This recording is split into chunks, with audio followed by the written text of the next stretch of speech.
Hello बच्चों, स्वागत है आपका एपीएस साइंस कठुआ की ऑनलाइन क्लासेस में। My self robin Khandelwal. तो बच्चों, लास्ट हमने विमा के बारे में पढ़ा था।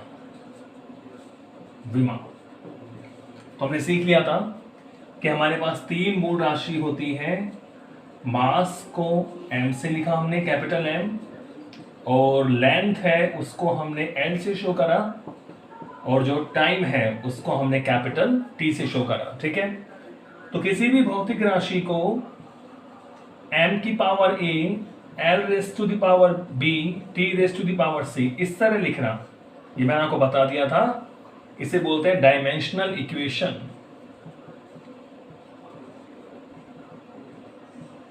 डायमेंशनल इक्वेशन बोलते हैं विमीय समीकरण। ठीक है, तो हमने कल कुछ राशियों की विमाएं निकाली थी। तो आज हम एक इंपॉर्टेंट एप्लीकेशन पढ़ते हैं विमाओं से संबंधित। देखिए,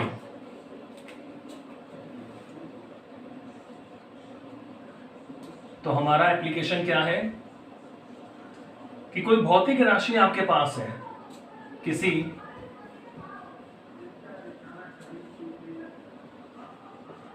भौतिक राशि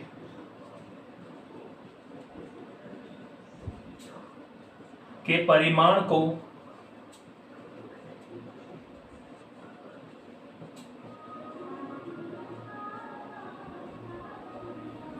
किसी भौतिक राशि के परिमाण को एक मात्रक पद्धति से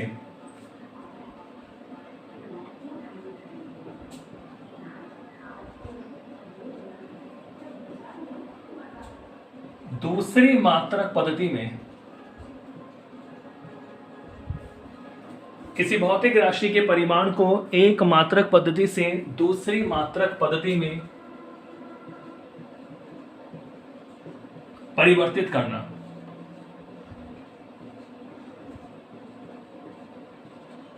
ठीक है बच्चों, इंपॉर्टेंट एप्लीकेशन है विमाओं से संबंधित। कि जैसे हमें पता है कि हमारे पास जो मात्रक पद्धतियां हमने पढ़ी हैं, जैसे MKS, ठीक है, CGS, FPS। तो क्वेश्चन ये है कि अगर हमारे पास किसी एक पद्धति में मान है तो दूसरी पद्धति में ज्ञात करना। मान लो CGS में दे रखा है तो MKS में निकालना, FPS में दे रखा है तो CGS में वैल्यू क्या होगी, MKS में वैल्यू क्या होगी। तो इसके लिए हमारे पास एक एप्लीकेशन, एक फॉर्मूला है, तो उसको आज हम सीखेंगे। तो उस फॉर्मूले को निकालने से पहले हम कुछ और बात सीखें। देखो, कोई भी भौतिक राशि होती है Q। Q क्या है? भौतिक राशि। उसको हम NU के रूप में लिख सकते हैं। Q is equal to NU। इसका मतलब क्या है बच्चों? N होता है संख्यात्मक मान। N क्या होगा? संख्यात्मक मान। ठीक है बच्चों, N क्या होता है? संख्यात्मक मान, न्यूमेरिकल वैल्यू। और बच्चों U होता है उसका यूनिट यानी मात्रक। ठीक है, तो N से तो होता है न्यूमेरिकल वैल्यू,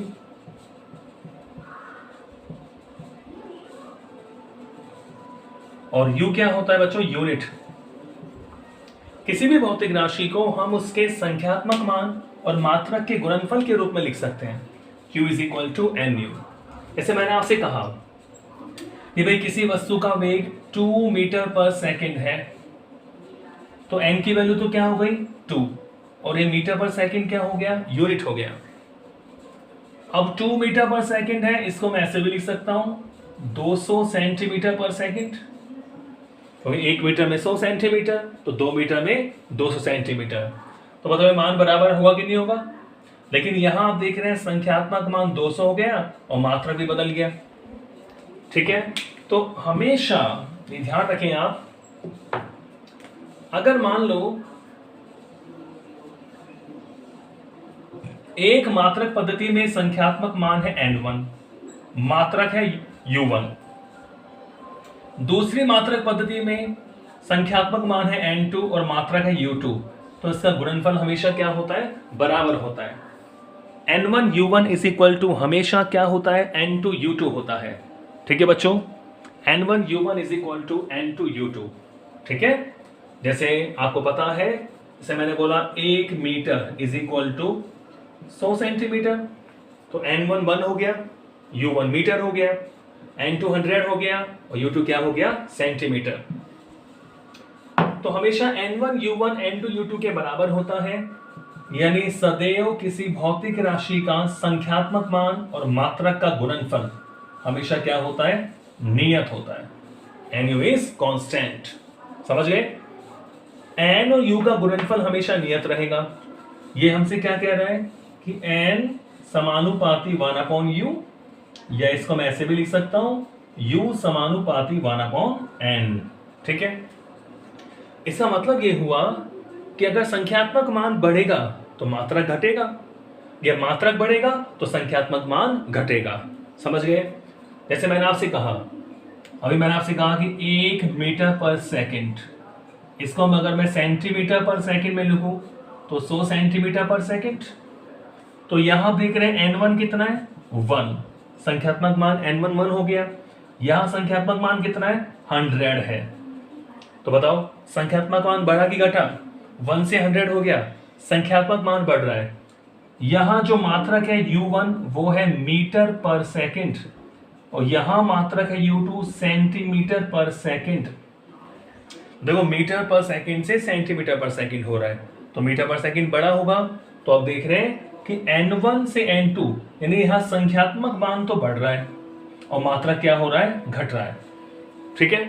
तो ये मैं आपको समझा रहा हूं कि अगर N बढ़ेगा तो U घटेगा, U बढ़ेगा तो N घटेगा, तो हमेशा Nu नियत रहता है।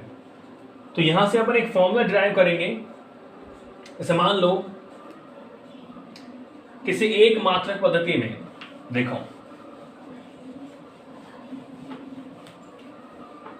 देखिए, किसी मान लो एक मात्रक पद्धति में द्रव्यमान है M1, लंबाई है L1 और समय है बच्चों T1, ठीक है। ये किसी एक मात्रक पद्धति में वैल्यू है। दूसरी मात्रक पद्धति में द्रव्यमान है M2, लंबाई है L2 और समय बच्चों क्या है, T2 है, ठीक है। और जो विमाएं हैं, विमाएं वो मैंने मान लिया A, B, C।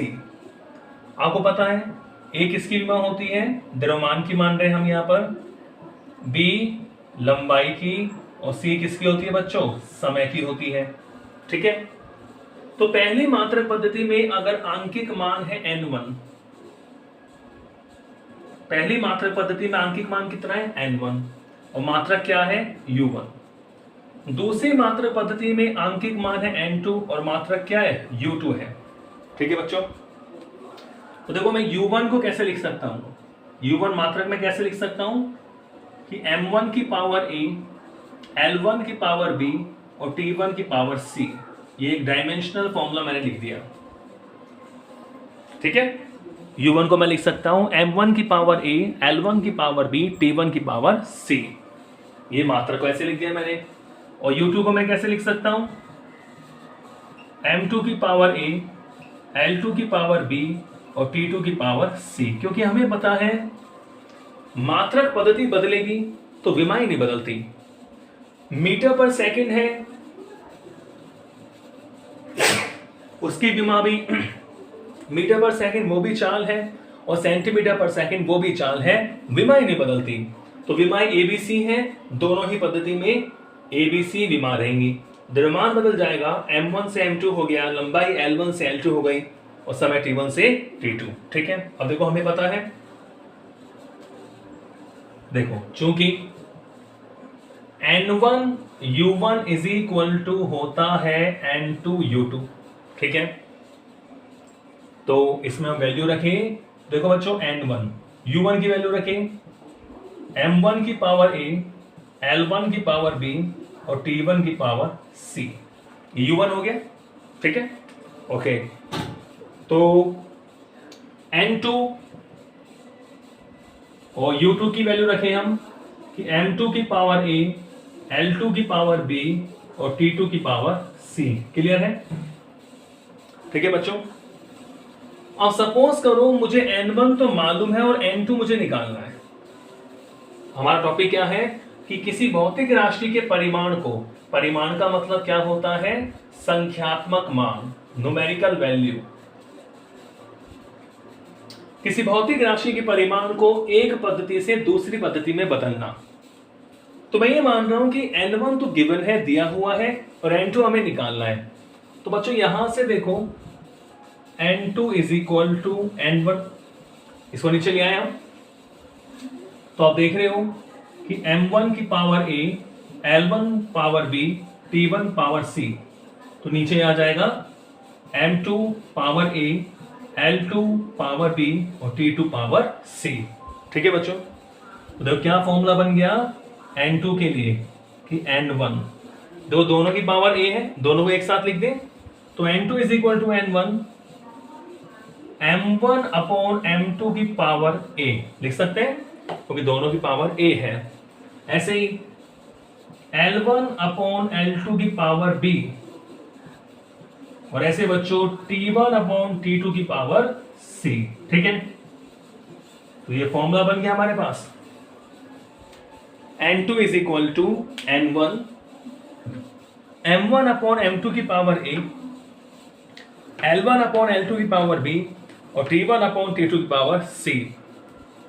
जो मान हमें दिया हुआ होगा उसे n1 मानेंगे, जो निकालना है उसे n2 मानेंगे। जिसमें हमें मान दिया हुआ है उसमें द्रव्यमान m1 है, लंबाई l1 है और समय t1 है। जिसमें मान निकालना है उसमें द्रव्यमान m2 है, लंबाई l2 है बच्चों, समय क्या है t2। और जो भौतिक राशि की विमा है वो है a b c। तो ये फॉर्मूला आप ध्यान रखें कि n2 is equal to n1 की पावर a,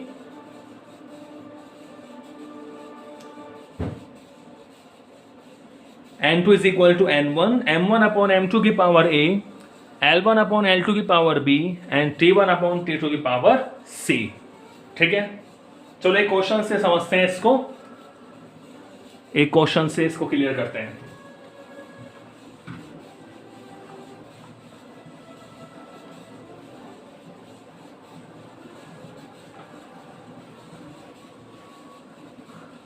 देखो क्वेश्चन आपको इस तरह दे दिया,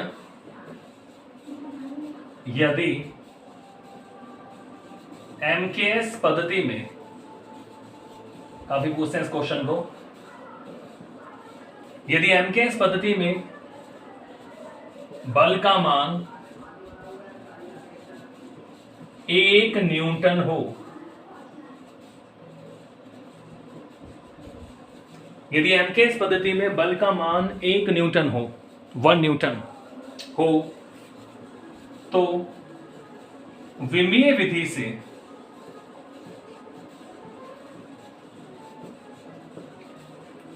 सीजीएस पद्धति में, विमीय विधि से सीजीएस पद्धति में इसका मान, इसका किसका, बल का, इसका मान डाइन, इसका मान डाइन में ज्ञात करो।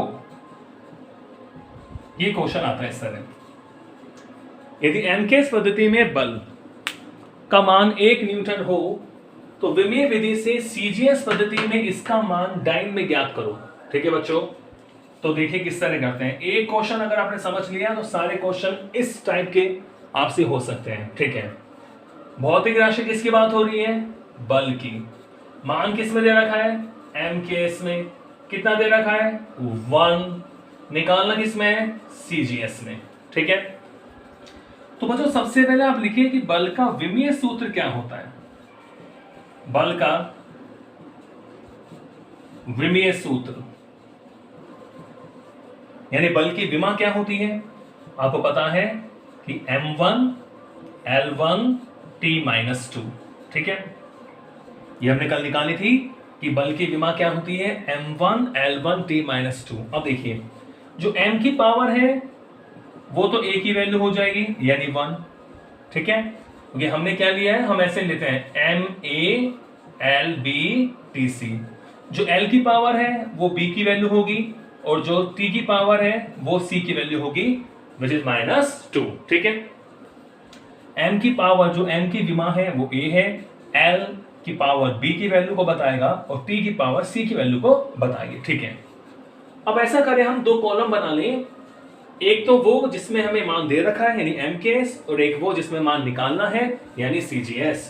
देखिए बच्चों, यहां लिख लिया मैंने MKS और यहां ऐसे लिख दिया मैंने कि ये हो गया भाई CGS। क्लियर है? देखो, MKS में M1 द्रव्यमान, लंबाई L1 और समय बच्चों T1 और आंकिक मान N1। ठीक है, CGS में मैं मान रहा हूं कि द्रव्यमान है M2, लंबाई है L2, समय है T2 और मान आपको कौन सा निकालना है? N2 निकालना है। मान कौन सा निकालना है? N2। ठीक है बच्चों, जिसमें आपको वैल्यू दे रखी है वो MKS पद्धति है और जिसमें आपको मान निकालना है वो क्या है बच्चों? वो CGS पद्धति है। कौन सी पद्धति है? CGS। ठीक है, अब देखिए यहां पर अपन एक स्टैंडर्ड वैल्यू लिखते हैं, यहां मानक मान लेते हैं। तो मानक का मतलब होता है यूनिट यानी 1। तो M1 हो गया 1 किलोग्राम, M2 1 ग्राम। ठीक है, 1 को ही लेना है आपको, 1 स्टैंडर्ड वैल्यू होती है। L1 हो गया 1 मीटर, L2 हो गया 1 सेंटीमीटर, T1 हो गया 1 सेकेंड और T2 क्या हो गया? 1 सेकेंड। L1 आंकिक मान क्या दे रखा है? 1।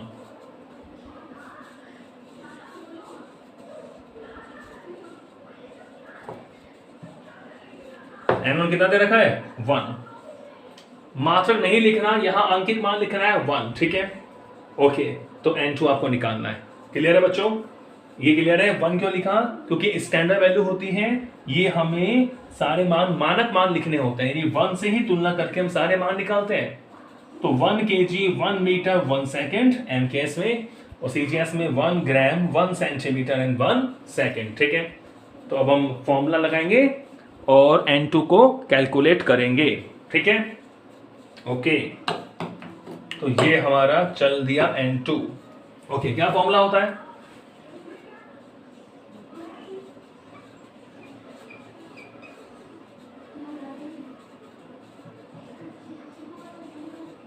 N2 इज इक्वल टू क्या होता है? N1। बताओ क्या होता है फॉर्मूला? M1 अपॉन M2 की power A, okay, L1 upon L2 की पावर B। ठीक है, एंड T1 अपॉन T2 की पावर C। ठीक है बच्चों, ये मैंने फॉर्मूला रख दिया। तो अब जो वैल्यूज है उसको रखिए आप।